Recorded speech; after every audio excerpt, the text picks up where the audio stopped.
Hello friends, कैसे हैं आप। ये जो आर्टिकल है आपका, ये है इंडिया और तालिबान, मतलब कि अभी जो एग्जिस्टिंग अफ़गानिस्तान में जो तालिबान रूल है उसके रिलेशनशिप के ऊपर। आपको पता होगा कि रिसेंटली इंडिया ने रीओपन किया अपना एम्बेसी इन काबुल। अगर तालिबान का ओवरऑल डेवलपमेंट देखें तो ये इसका जो इमरजेंस है वो 1990 से आप ट्रेस कर सकते हो, जब सोवियत यूनियन ने विदड्रॉ किया था। उसी तरह फिर 96 2001 में आप देखोगे कि किस तरह से तालिबान का रूल अफ़गानिस्तान में बढ़ा। वहाँ पे शरिया लॉ इम्प्लीमेंट हुआ जो कि वुमेन के अगेंस्ट था, जो वुमेन और जो वल्नरेबल है उनके अगेंस्ट था। फिर 2001 में जब 9/11 टेररिस्ट अटैक हुआ, उसके बाद यूएस का हम देखते हैं पाकिस्तान मतलब कि अफ़गानिस्तान में आगमन। और पाकिस्तान एक सोर्स था, एक रूट था अफ़गानिस्तान जाने का यूएस के लिए, इसलिए पाकिस्तान को भी बहुत हेल्प हुआ। फिर 2005 में इलेक्टेड आपका गवर्नमेंट बनी वहाँ पे, लेकिन 2020 में फिर दोहा राउंड ऑफ टॉक हुआ जिसमें कि यूएस ट्रूप्स और आपका तालिबान के बीच में ये एग्रीमेंट हुआ था। और फिर जब 2021 में आप इम्प्लीमेंट देखते हो कि जब पूरा जो यूएस फोर्स है जब अफ़गानिस्तान से निकला, तो उसके बाद तालिबान ने पूरे अफ़गानिस्तान को रिकैप्चर कर लिया।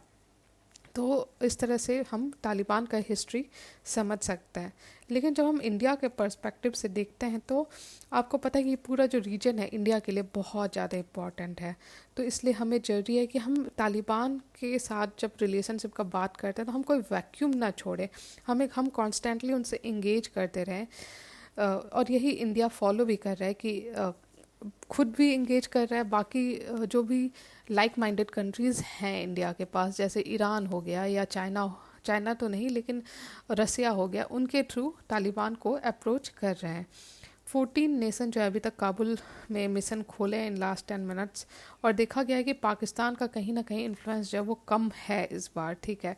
और तालिबान भी कहीं ना कहीं चाहता है कि इंडिया से रिलेशनशिप सही अच्छे हों, क्योंकि उसका जो नेशनल इमेज है और अफ़गानिस्तान का जो ट्रेड है वो भी वो मेंटेन करना चाहता है।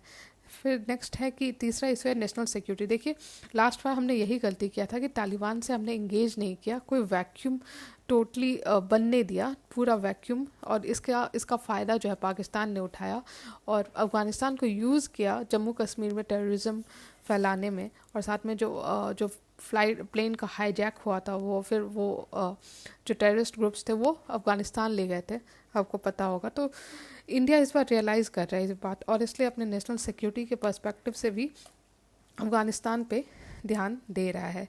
नेक्स्ट है कि जो पूरा पर्सपेक्टिव है ये म्यूचुअली बेनिफिशियल है, क्योंकि अभी भी इंडिया के बहुत सारे जो इंफ्रास्ट्रक्चर है एज वेल एज पर्सनल वो अफ़गानिस्तान में है। और इंडिया चाहेगा वो सारे इंफ्रास्ट्रक्चर का सेफ गार्ड होना, इसके लिए भी ज़रूरी है कि वो तालिबान से इंगेज करे। और साथ में बहुत सारी पॉसिबिलिटीज़ हैं ऑफ डिप्लोमेटिक इंगेजमेंट, क्योंकि हमें इंगेज करेंगे तो हो सकता है हम कुछ कंस्ट्रक्टिव कर पाए अफ़गानिस्तान में, या कुछ जो ग्राउंड लेवल पे कोई चेंजेस ही लाए। हम सबसे बड़े डेमोक्रेटिक कंट्री हैं, तो hopefully we can make a small change but impactful change. साथ में इंडिया हमेशा जो पीपल टू पीपल कांटेक्ट है उसमें बिलीव करता है, और अफ़गानिस्तान में भी ये हम देख सकते हैं। तो इस कारण से इंडिया को इंगेज करना चाहिए तालिबान से।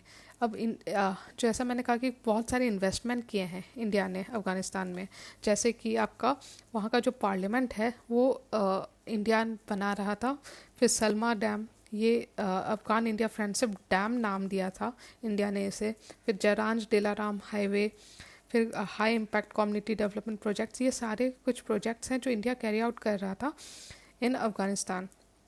और सिर्फ कंस्ट्रक्शन ही नहीं, साथ में ऑब्जेक्ट्स भी ट्रांसफ़र करना, ट्रेनिंग देना, चाहे वो डॉक्टर्स हो, इंजीनियर्स हो, आर्मी पर्सनल्स हो। People to people exchange example इसका हो गया स्कॉलरशिप, ट्रेनिंग। कई सारे अफ़गानी स्टूडेंट आपको पता है कि आके इंडिया में पढ़ते हैं, ट्रेनिंग लेते हैं।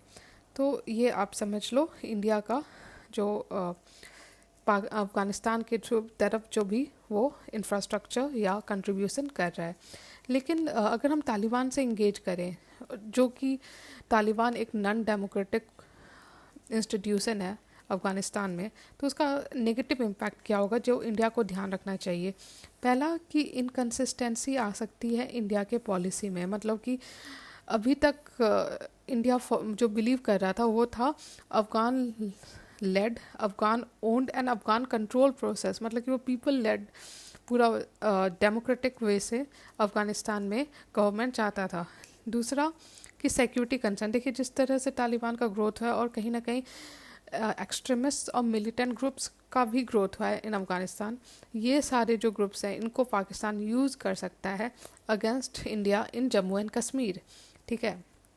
तीसरा है कि no change in the ideology of Taliban, देखिए चाहे इंडिया चाहे या नहीं चाहे, लेकिन तालिबान का जो व्यू है फॉर वुमेन या गर्ल्स एडुकेशन वो बहुत ज़्यादा बैकवर्ड है, ठीक है, जो कि ऑफ कोर्स इंडिया जैसा देश जो कि डेमोक्रेटिक है, जो बिलीव करता है वुमेन एम्पावरमेंट में, नहीं सपोर्ट करेगा। उसके बाद जो एक और इशू है आपका कि pro China neighbour of Taliban, देखिए चाइना जो है वो सपोर्ट कर रहा है, ठीक है, तालिबान को, और इस पूरे इसमें आप देखोगे कि चाइना सपोर्ट कर रहा है तालिबान को, पाकिस्तान का भी आपको सपोर्ट दिखेगा, रसिया को भी का भी सपोर्ट दिखेगा। तो इस पूरे जियो पॉलिटिक्स में इंडिया कहीं फंस ना जाए, बात वही है कि कहीं इस पूरे दंगल में फंस ना जाए, क्योंकि Afghanistan has been the centre of both old great power politics as well as the new great power politics.